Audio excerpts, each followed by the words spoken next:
Samaritan's very interesting because it's a take on uh, when you are born with supernatural gifts, and then you realize things aren't turning out as well as you thought, and perhaps even tragedy occurs. This superhero says, I've had enough of trying to save society. I can't even save myself. And he goes into hiding for 25 years. And he's just a trash man living this kind of like lonely existence, but okay. And then this young kid comes along. I said, there's something about this old man here that it's not ringing true. There's more to it. And he continues to get involved until finally I'm exposed. And I go back and do my hero stuff.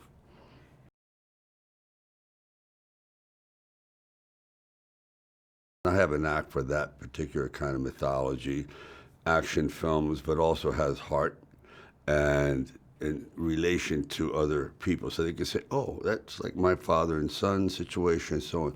So I thought there's many, many layers to this.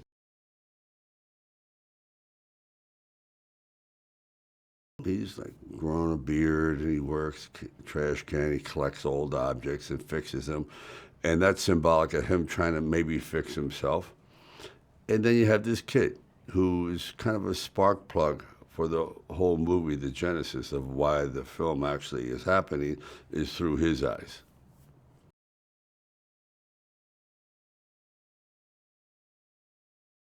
Samaritan and Nemesis are brothers, and they're quite different. It's almost like a biblical Cain and Abel. They're different.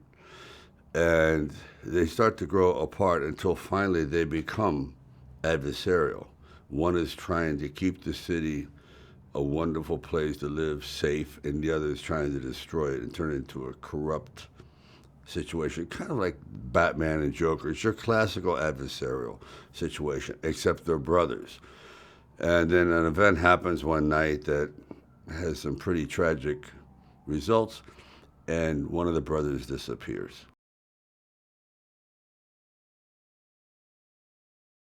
Well, it's superhero and anti-hero, but these people are vulnerable. They can die. So they're not impervious. Like, I mean, it's hard for me to, how do you root for Superman? I like it and all that, but let's face it, he's pretty bulletproof. Right? These people aren't.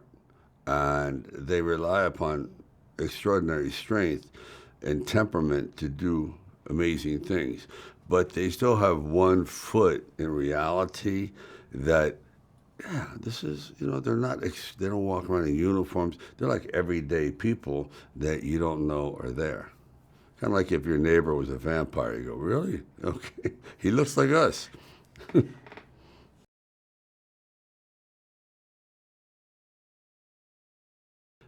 According to the way I approach filmmaking and when I've been successful at it, is the audience has to identify with the crisis and say, oh, I've been through that or I can relate to that. And it's called pure and simple empathy.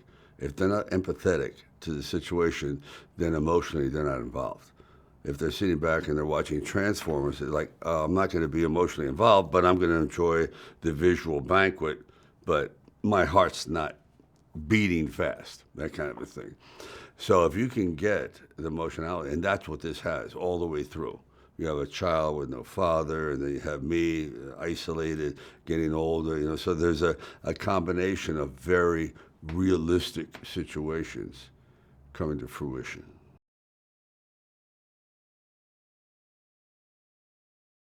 I think it's very timely because we're going through some upheaval, and no one's agreeing with anyone, and cities are being fragmented. And that's exactly what happens here. And when people give up on a city, the badness comes in. And so the bad is taking over Granite City.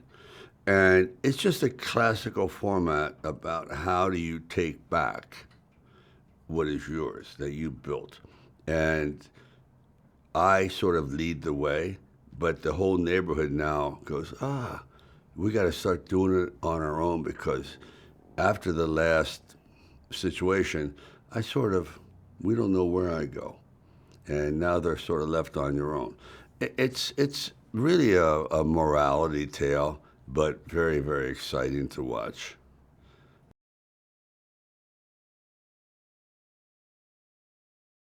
In this one here, it was more of trying to regain some quickness, some mobility. This had nothing to do with being actually physical. There's no taking off of his shirt and doing this kind of thing.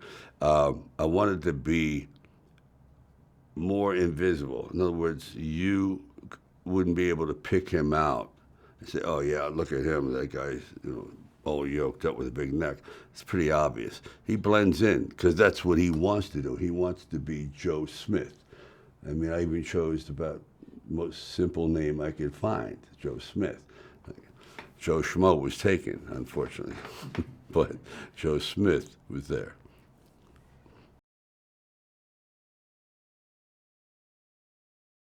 He doesn't relate to the world. He's always been drawn to superheroes, comics, again, mythology. And he just is looking for a male role model. The entire neighborhood is surrounded by bad guys. And he's being bullied and beaten and tortured and harassed the whole time. So he just senses, he goes, this guy, I think he sees me as a father figure. This old guy, there's something there that connects with him, and it's necessary. He really needs it. And that's what happens is I do become this surrogate father, and he becomes the surrogate son, which it's nice.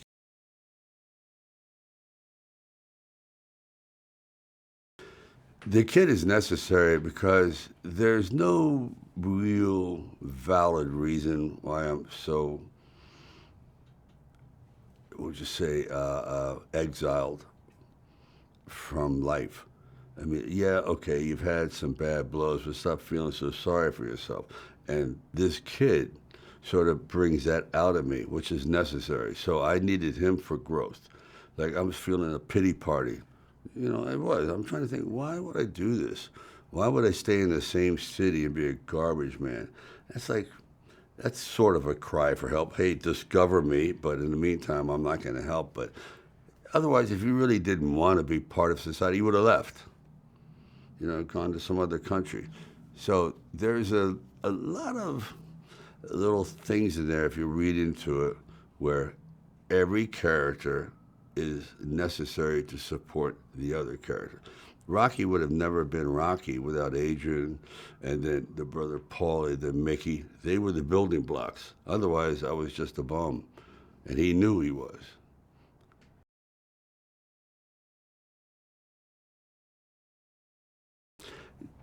Nemesis, in his own twisted way, thinks that he's actually a great um, uh, advocate for freedom and how the rich have basically held down the poor. So he's trying to twist everything that if you follow his corrupt, weird, violent ways, this is actually be a better city.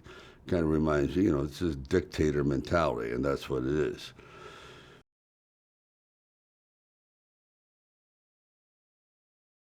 Well, I saw him on Game of Thrones, and he was playing a pirate. I went, I hate this guy. Really dislike him, which means he's doing his job perfectly because he's not like that. He's a true gentleman as an artist. He's a very conscientious actor on every level. But he has that ability to make you hate him when necessary. But he also has a unique rhythm, and that's hard to duplicate. It's also he has the right voice. When people ask me, like, "Oh, what's it take to be a good actor?" Well, there's so many components. Actor is one thing, but to be like a star, something that's out there, it's not about acting. It has nothing to do with acting. Matter of fact, you can be a bad actor and be a star. It's this thing that it's just an overall package. It's like when you look at a piece of art, you go, why can't I take my eyes off that piece of art? It's not even that good, but it's riveting.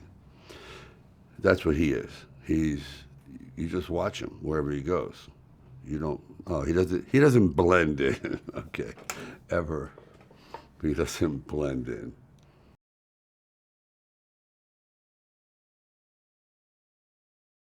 I really enjoyed the process because he's a big man with a big heart. He has big ambitions, and he has a an ability to see the big picture. So I had seen a couple of films of his previous work, and I thought, wow, this is a really gifted filmmaker who loves the process and who gets this material. This is sort of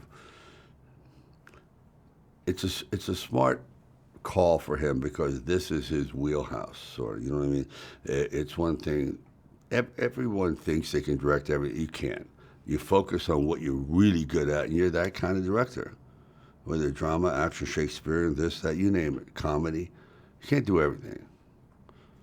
Well, I can, but then again, I'm rare.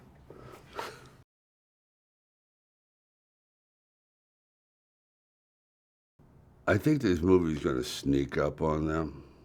It's it's quite different than a bombastic Marvel film. It's a little more grounded in reality, and I believe they're going to be swept up in the actual characters. I know that mother. I know this son. I understand Joe a little bit, and before you know it, they're invested in a personal way as opposed to just wanting to see explosions, which they'll get. But they go, oh, this guy really has a dilemma, or he has insecurities like me, and he's trying to overcome them, or he's guilt.